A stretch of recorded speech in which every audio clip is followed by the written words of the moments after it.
Right, so picture this, it's May 2025, Nairobi, Kenya. The sun is shining, the birds are singing, the usual idyllic African scene. Then in walks General Michael Langley, head of U.S. Africa Command, or AFRICOM. He's in town for the African Chiefs of Defense Forces conference.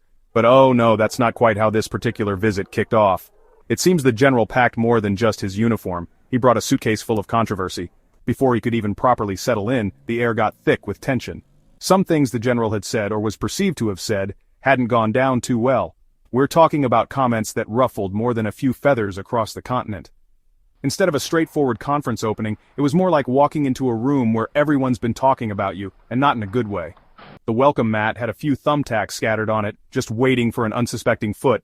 General Langley, representing America's military might in Africa, was suddenly the center of a storm. The backlash was swift, sharp, and coming from all corners. This wasn't just some minor hiccup. This was about words, powerful words, from a powerful man, that hit a nerve.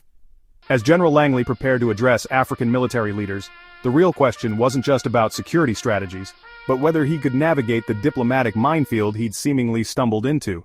The stage was set, not just for a conference, but for a confrontation. So, what exactly did General Langley say that caused such a ruckus? Well, it wasn't about the weather, that's for sure.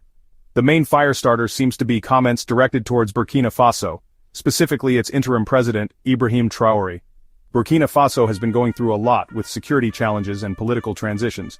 The general had some strong opinions about the direction the country was taking, particularly its growing closeness with Russia. He reportedly suggested potential military action if Burkina Faso continued down this path. Yes, you heard that right.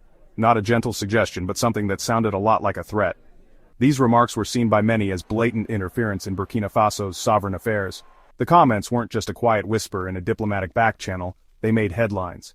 The suggestion of potential military action is a heavy one, especially from a representative of a global superpower with a significant military presence on the continent. It immediately raised questions about AFRICOM's role. Is it a partner or is it a patrolman with a big stick? The word spread like wildfire and the heat was felt far beyond Burkina Faso. Fast forward to a press conference in Nairobi, May 2025. General Langley is there, perhaps hoping to smooth things over, or at least get on with the agenda of the Chiefs of Defense Conference. But the elephant in the room wasn't just an elephant. It was an entire herd, and they were all asking some very pointed questions. Then came the moment that lit up social media like a Christmas tree. An African journalist, microphone in hand, stood up and decided it was time for some straight talk. No beating around the bush, no polite diplomatic phrasing, just pure, unadulterated challenge. This journalist accused General Langley to his face of undermining African leadership and sovereignty. Imagine the scene. The cameras are rolling, officials are probably shifting uncomfortably in their seats, and this journalist is delivering a verbal smackdown. They called his threats unacceptable and provocative. The public reaction? Let's just say the internet loves a David versus Goliath story. And this had all the hallmarks. Clips of the confrontation went viral. Hashtags were probably trending. This confrontation was significant because it moved the backlash from op-eds and official statements directly into Langley's personal space in a very public forum. The journalist's bold confrontation in Nairobi wasn't an isolated incident of disapproval. It was merely the most public tip of a very large iceberg of discontent. Following General Langley's controversial remarks, particularly those perceived as threatening towards Burkina Faso, a wave of condemnation swept across the African continent. African leaders, civil society organizations, and prominent commentators voiced their concerns, and they weren't mincing their words. The message was clear: back off and respect our sovereignty. The African Union, AU, issued a statement denouncing external interference in the continent's political affairs. Beyond the official statements from bodies like the AU, civil society groups also mobilized. This continental condemnation wasn't just about Langley's specific words. It tapped into a deeper historical context. Faced with this continental firestorm, General Langley and the U.S. Africa Command couldn't just ignore it. They had to respond, to try and douse the flames or at least redirect the narrative. So, on May 29, 2025, while still in Nairobi, General Langley offered a defense of the U.S. involvement and his earlier statements. He framed the U.S. mission, particularly concerning Burkina Faso, as an effort to rescue the country from a junta regime and restore stability. He went on to emphasize that U.S. intentions were non-imperialistic, and that AFRICOM respected African sovereignty. Langley reiterated AFRICOM's commitment to supporting locally led solutions. Then came the clarification regarding his specific comments about Burkina Faso's President Traoré and the alleged misuse of gold reserves. Langley explained that these remarks were intended to highlight the need for better resource allocation to tackle terrorism. This reframing aimed to shift the focus from meddling in internal finances to a shared concern about regional security. However, the defense and clarifications didn't entirely silence the critics. For some, the initial statements had already done the damage, reinforcing pre-existing suspicions about U.S. motives. The challenge is always in squaring these assurances with actions and words that can be interpreted very differently on the ground. To understand the fierce reaction to General Langley's comments, it's crucial to look at the broader context of U.S. Africa Command, or AFRICOM, and its history on the continent.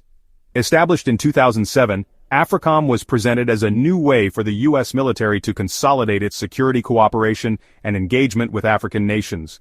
The stated goals often revolve around capacity building for African armies, counter-terrorism assistance, intelligence sharing, and supporting peace and stability. On paper, it sounds like a helpful neighbor offering a hand. But as with many things involving global powers and military footprints, the reality is a bit more complicated. From its very inception, AFRICOM has been controversial. Many African leaders and commentators were initially skeptical, fearing it was a new form of militarization of U.S. foreign policy in Africa, or worse, a neo-colonial tool designed to protect U.S. geopolitical and economic interests. Over the years, AFRICOM has been involved in various operations and partnerships across the continent, from counter-piracy efforts off the Horn of Africa, to training missions in the Sahel, and support for operations against extremist groups like Al-Shabaab in Somalia. Proponents point to successes in these areas, arguing that AFRICOM provides vital support that African nations might otherwise lack. However, critics see a different picture. They argue that the focus on military solutions often overshadows or even undermines diplomatic and developmental efforts. Langley's comments about Burkina Faso are seen by these critics as just the latest example in a pattern of Western attempts to influence African politics under the guise of security concerns.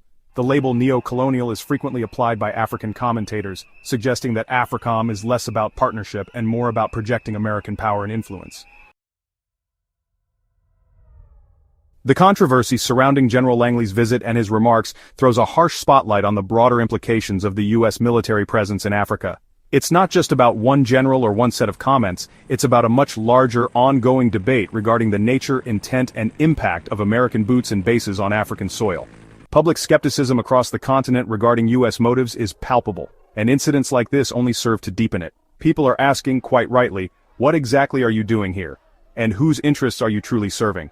There's a persistent narrative among many African citizens and political commentators that U.S. military interventions, often framed under the banner of counter-terrorism or humanitarian aid, are actually a veil for meddling in internal affairs and pursuing geopolitical agendas. The Sahel region, including Burkina Faso, Mali, and Niger, has become a focal point for these concerns. These countries have experienced multiple military coups and significant popular protests, questioning the effectiveness and intentions of long-standing Western, particularly French and American military presences. The argument often heard is, if you've been here for years fighting terror, why is the situation often getting worse, not better? This skepticism isn't born out of thin air.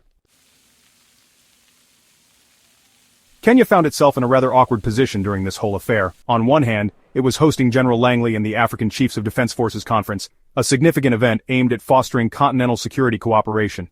President William Ruto was even slated to open it. This signals a close working relationship with the U.S., particularly in security matters. Indeed, Kenya is a designated major non-NATO ally of the United States, a status Langley confirmed remained unchanged during his visit. This alliance is crucial for Kenya, especially in its ongoing efforts to counter terrorism in the region, notably concerning Somalia.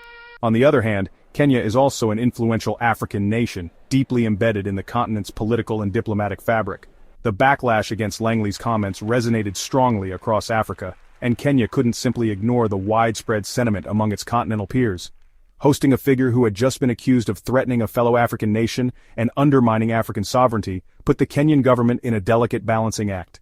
They had to be a gracious host to a key security partner while also being mindful of broader African solidarity and the principles of non-interference. General Langley also took the opportunity during his Kenyan visit to address rumors about AFRICOM seeking to establish a permanent, large-scale base in Kenya. He dismissed these, stating that the current plans involved an expansion of a runway at Manda Bay, aimed at enhancing Kenya's own capabilities, not establishing a massive U.S. footprint. The fallout from General Langley's comments and his turbulent Kenyan visit serves as a potent reminder of the complex and often fraught relationship between the United States military and the African continent. It begs the question, what is the future for AFRICOM's operations in Africa? Can it adapt to the evolving political landscape, the increasing assertiveness of African nations, and the deep-seated skepticism about foreign military intervention? One thing is certain, the old ways of doing things, if they ever truly worked, are no longer tenable. The geopolitical climate in Africa is shifting. Nations are increasingly looking to a diverse range of international partners, not just traditional Western allies. The rise of voices demanding genuine respect for sovereignty and non-interference is growing louder and more confident. AFRICOM, and by extension U.S. foreign policy, needs to demonstrate a profound understanding of these new realities. This means more listening, less dictating, more genuine partnership, less perceived paternalism. The U.S. faces immense pressure to recalibrate its strategies in Africa, not least because of the deepening presence and influence of other global powers like Russia and China. If AFRICOM is to build trust, its actions must consistently align with these aspirations.